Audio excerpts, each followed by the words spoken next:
جس طرح دودھ کے اندر گھی ہے اور نظر نہیں آتا، اسی طرح انسان کے اندر اللہ کی ذات کے جلوے موجود ہیں لیکن وہ نظر نہیں آتا۔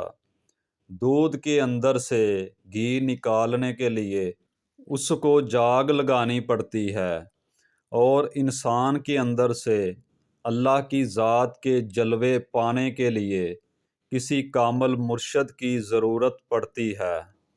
السلام علیکم ورحمۃ اللہ وبرکاتہ۔ میں امید کرتا ہوں کہ میرے سننے والے سب دوست احباب خیریت سے ہوں گے۔ دوستو، آج کا پیغام ایک اہم پیغام ہے۔ اس کو سن کر اپنے دماغ سے نہیں بلکہ دل سے سوچئے گا۔ آپ کا دل اس بارے میں کیا کہتا ہے؟ کمنٹ باکس میں ضرور بتائیں۔ اور ہمارے اس چینل کو سبسکرائب کر کے بیل کے بٹن کو دبا دیں تاکہ اگلی دینی معلومات آپ تک پہنچ سکے۔ اللہ تعالیٰ آپ کو جزائے خیر عطا فرمائے۔ بسم اللہ الرحمن الرحیم۔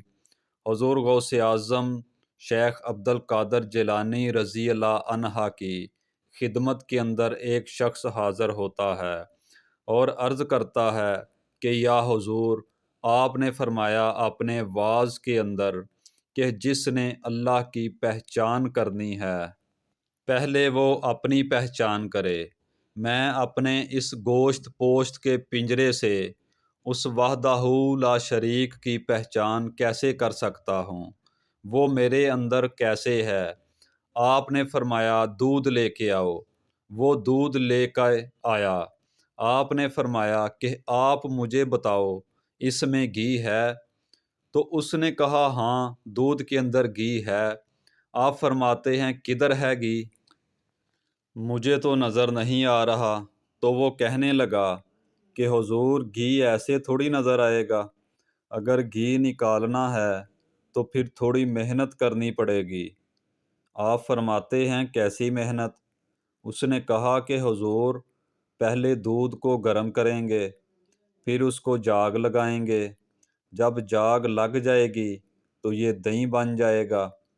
پھر اس کو بلوئیں گے، یعنی وہ ریڑکا جس کو کہتے ہیں۔ پھر مکھن نکل آئے گا۔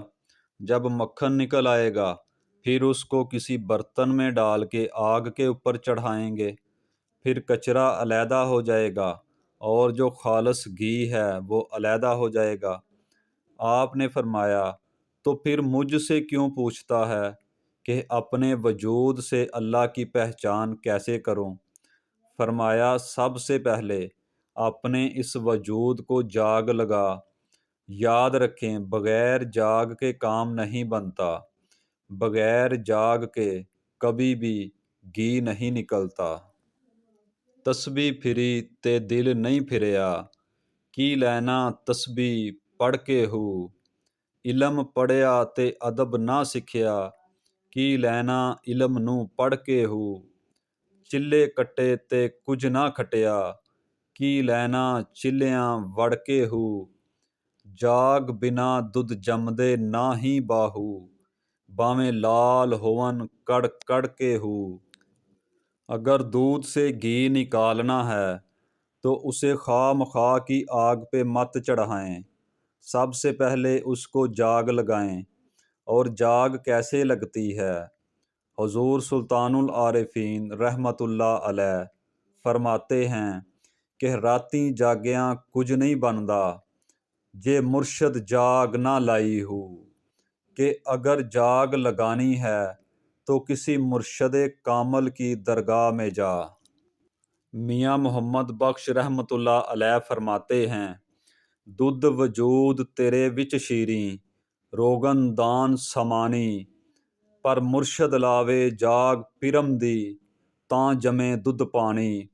جب مرشد کی بارگاہ میں جائے گا حضرت غوث پاک رحمت اللہ علیہ، آپ اس کی وضاحت فرما رہے ہیں کہ جب تو اللہ کی ذات کا طالب بن جاتا ہے اور اس کی طلب میں نکل پڑتا ہے اور اپنے اس وجود سے اس ذات کو پا لینا چاہتا ہے تو پھر سب سے پہلے مرشد کامل کی بارگاہ میں جا، وہ تجھے جاگ لگا دے گا۔ جب مرشد پرم کی جاگ لگاتا ہے پھر وہ بعد میں اس کو دھوتا ہے۔ جب پرم کی جاگ لگاتا ہے تو بعد میں اس کو امتحان کی، ایمان کی سلامتی پہ قائم رہون دی مدانی لیندا ہے۔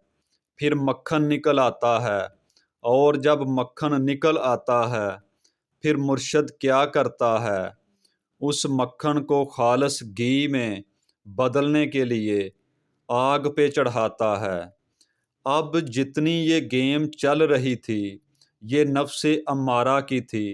نفس کو جاگ لگا کے جب اس کو دھویا گیا تو پھر وہ نفس امارہ کی بجائے نفس مطمئنہ بن گیا۔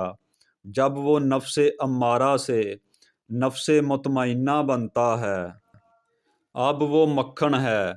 اب مرشد اس مکھن کو دل کے برتن میں ڈال دیتا ہے۔ جب وہ دل کے برتن میں اس کو ڈالتا ہے پھر اس کو عشق کی آگ پہ چڑھا دیتا ہے۔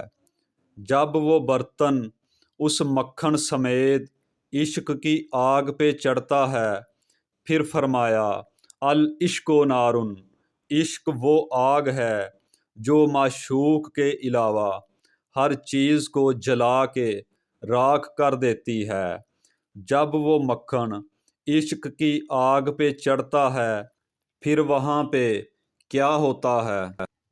سلطان العارفین رحمۃ اللہ علیہ فرماتے ہیں کہ جس دل اسم اللہ دا چمکے اوتھے عشق بھی کردا ہلے ہو، بو کستوری دی چھپدی ناہی باویں دے رکھیے سہ پلے ہو، انگلیاں پیچھے دیے نہیں لکدے تے دریا نہیں رہندے ٹھلے ہو۔